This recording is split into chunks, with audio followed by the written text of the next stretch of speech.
A very good morning to all the students of 10th class. बेटा हम आपकी social की जो बुक है समकालीन भारत 2 भूगोल की, इसका पहला पार्ट पढ़ रहे हैं संसाधन एवं विकास, मतलब रिसोर्स एंड डेवलपमेंट। अब रिसोर्स तो बहुत सारे होते हैं, रिन्यूएबल भी होते हैं और नॉन रिन्यूएबल भी होते हैं, ठीक है।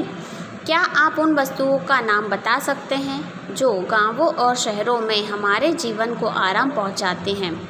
ऐसी वस्तुओं की एक सूची तैयार करें और उनको बनाने में प्रयोग होने वाले पदार्थों का नाम बताइए। तो बहुत सारी ऐसी चीज़ें हैं जो हम आपको क्या देती हैं, हमारी लाइफ में क्या देती हैं, आराम देती हैं, जिनसे हम रिलैक्स्ड हो जाते हैं। तो बहुत डिवाइसेस होते हैं, है ना, मशीन्स होते हैं, बहुत सारी ऐसी हैं। और वो जिन चीज़ों से बनी होती है उनके नाम भी हम आसानी से बता सकते हैं। हमारे पर्यावरण में उपलब्ध प्रत्येक वस्तु जो हमारी आवश्यकताओं को पूरा करने में प्रयुक्त की जा सकती है और जिसको बनाने के लिए प्रौद्योगिकी उपलब्ध है, जो आर्थिक रूप से संभाव्य और सांस्कृतिक रूप से मान्य है, एक संसाधन है। हमारे पर्यावरण में उपलब्ध वस्तुओं की रूपांतर प्रक्रिया प्रकृति, प्रौद्योगिकी और संस्थाओं के पारस्परिक क्रियात्मक संबंध में निहित है। मानव प्रौद्योगिकी द्वारा प्रकृति के साथ क्रिया करते हैं और अपने आर्थिक विकास की गति को तेज करने के लिए संस्थाओं का निर्माण करते हैं। क्या आप भी अन्य बहुत से लोगों की तरह संसाधनों को प्राकृतिक उपहार समझते हैं? ऐसा नहीं है। संसाधन मानवीय क्रियाओं का परिणाम है। मानव स्वयं संसाधनों का महत्वपूर्ण हिस्सा है। वे पर्यावरण में पाए जाने वाले पदार्थों को संसाधनों में परिवर्तित करते हैं तथा उन्हें प्रयोग करते हैं। उन संसाधनों का वर्गीकरण निम्न प्रकार से किया जा सकता है: उत्पत्ति के आधार पर जैव और अजैव, समाप्यता के आधार पर नवीनीकरण योग्य और अनवीनीकरण योग्य,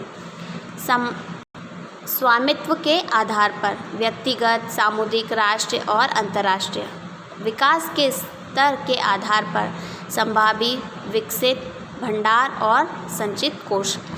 तो बहुत सारी जो हमें संसाधन मिलते हैं, यहाँ तो वो प्रकृति से ही मिलते हैं, लेकिन मानव क्या करते हैं, उनमें क्रियाएं करके उसका परिणाम बदल कर उसे काय में बदल देते हैं, हमारे उपयोग के रूप में बदल देते हैं। जैसे भौतिक पर्यावरण क्या है, हमारी प्रकृति।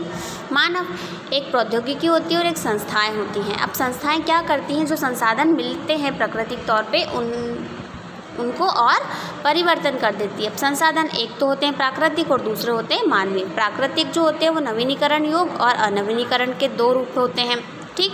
मानवीय के भी 2 रूप होते हैं, एक है संरचनाएं एवं संस्थाएं, मात्रा एवं गुणवत्ता। अब जो डिफरेंट सेंटर्स होते हैं और फिर क्या क्या क्वालिटीज़ होती है, क्या कितनी क्वांटिटी होनी चाहिए। फिर नवीनीकरण योग्य, उसके भी 2 हैं, सतत और जैव अथवा प्रवाह, जैसे पवन और जल। अब सतत तो हमें पता ही, हवा और जल, ये प्राकृतिक तौर पे है। और जैव कौन कौन से होते हैं? प्राकृतिक, वनस्पति और वन्य जीव। लेकिन जो अनवीनीकरण योग्य हैं उसमें कैसे होते हैं? पुनः चक्रीय, जैसे धातु, और अचक्रीय, जैसे जीवाश्म ईंधन। रिन्यूएबल और नॉन रिन्यूएबल सीधा सा हम ऐसे समझते हैं कि जो दोबारा मिल जाएं, और एक जो होते हैं वो बनने में बहुत ज़्यादा समय लगता है। अब मानवीय के तो 2 होते हैं, क्वांटिटी और क्वालिटी के अकॉर्डिंग, और संरचना एवं संस्थाएं।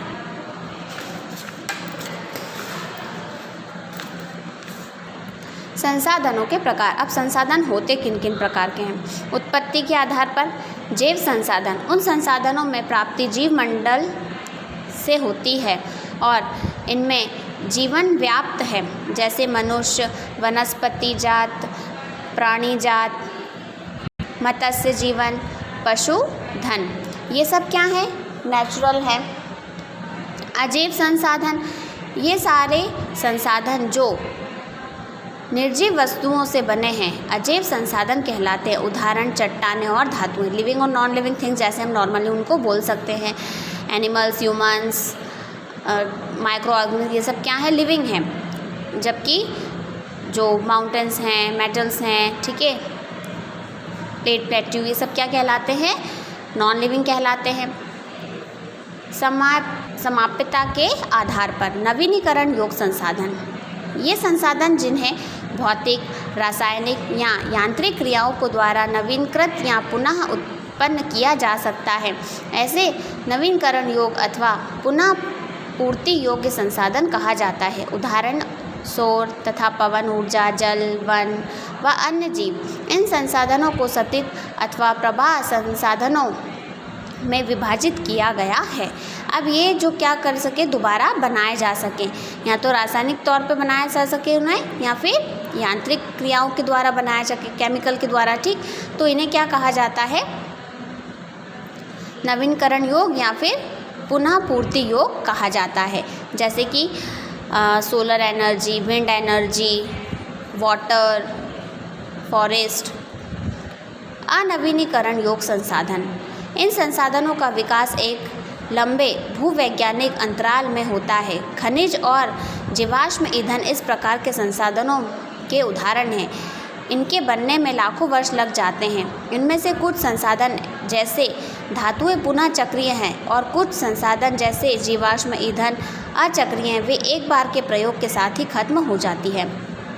अब रिन्यूएबल और नॉन रिन्यूएबल दो चीज़ें भी होती हैं। एक बहुत सालों लगते हैं जिससे बनने में, और एक बार ख़त्म होने पर वो दोबारा बनती नहीं है। तो इस प्रकार के एक बहुत लंबे पीरियड के बाद जो चीज़ें बनती हैं वो काय में आती है, अनवीनीकरण योग संसाधन में आती हैं।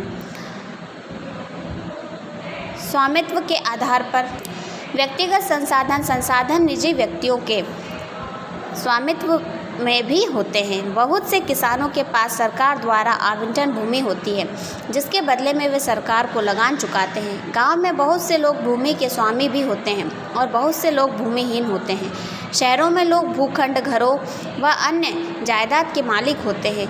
बाग, चारागाह, तालाब, कुओं का जल आदि संसाधनों में निजी स्वामित्व के कुछ उदाहरण हैं। अपने परिवार के संसाधनों की एक सूची तैयार कीजिए। सामुदायिक स्वामित्व वाले संसाधन, ये संसाधन समुदाय के सभी सदस्यों को उपलब्ध होते हैं। गांव की शामिलात भूमि, चारण भूमि, शमशान भूमि, तालाब इत्यादि, और नगरीय क्षेत्र में सार्वजनिक पार्क, पिकनिक स्थल और खेल के मैदान वहाँ रहने वाले सभी लोगों के लिए उपलब्ध है। अब स्वामित्व के आधार पे एक तो व्यक्तिगत है और दूसरा क्या है, सामुदायिक स्वामित्व वाले संसाधन।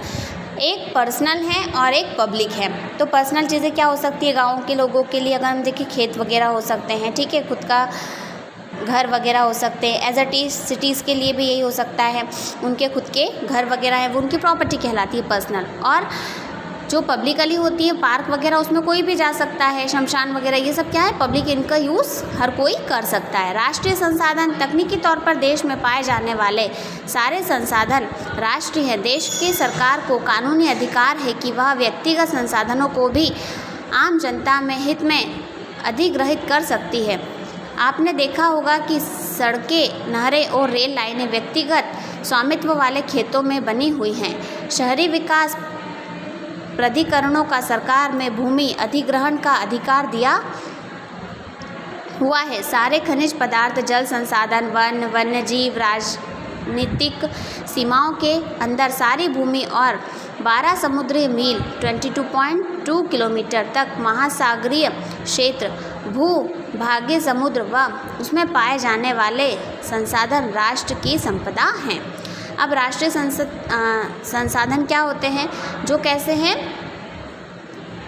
जिसपे कानूनी अधिकार सिर्फ किसका है, सरकार का है। अगर सरकार चाहे तो जैसे फॉर एग्जांपल कहीं रोड बन रहा हो और किसी का घर वहाँ आ रहा हो, तो उसको क्या दिया जा सकता है, पैसा दिया जा सकता है और ज़मीन लेकर वापस से वहाँ पे रोड बना दिया जा सकता है। तो डेवलपमेंट के लिए जितनी भी भूमि वगैरह उन्हें जो कुछ भी चाहिए वो उसे ले सकते हैं। नहरें वगैरह जो है, लाइनें, सब व्यक्तिगत स्वामित्व में बनाई जाती, लेकिन होती सबके लिए है, ठीक है। शहरी विकास के लिए भी भूमि अधिग्रहण का अधिकार है। अंतर्राष्ट्रीय संसाधन, कुछ अंतर्राष्ट्रीय संस्थाएं संसाधनों को नियंत्रण करती हैं। तटरेखा से 200 समुद्री मील की दूरी, अपरवजक अधिक क्षेत्र से परे खुले महासागरीय संसाधनों पर किसी देश का अधिकार नहीं है। उन संसाधनों को अंतर्राष्ट्रीय संसाधनों की सहमति के बिना उपयोग नहीं किया जा सकता। अब समुद्र का कुछ हिस्सा, दैट मीन्स 200 समुद्र मील, जिसको यहाँ पे बताया गया है दूरी, इतनी तो अंडर में आती, लेकिन उसके बाहर का जो एरिया है वो अंतर्राष्ट्रीय, इंटरनेशनल में आता है। तो उसको फिर कोई भी जो अंतर्राष्ट्रीय संस्था है उनकी बिना अनुमति के यूज़ नहीं कर सकता। इसके आगे का चैप्टर बेटा हम नेक्स्ट क्लास में रीड करेंगे।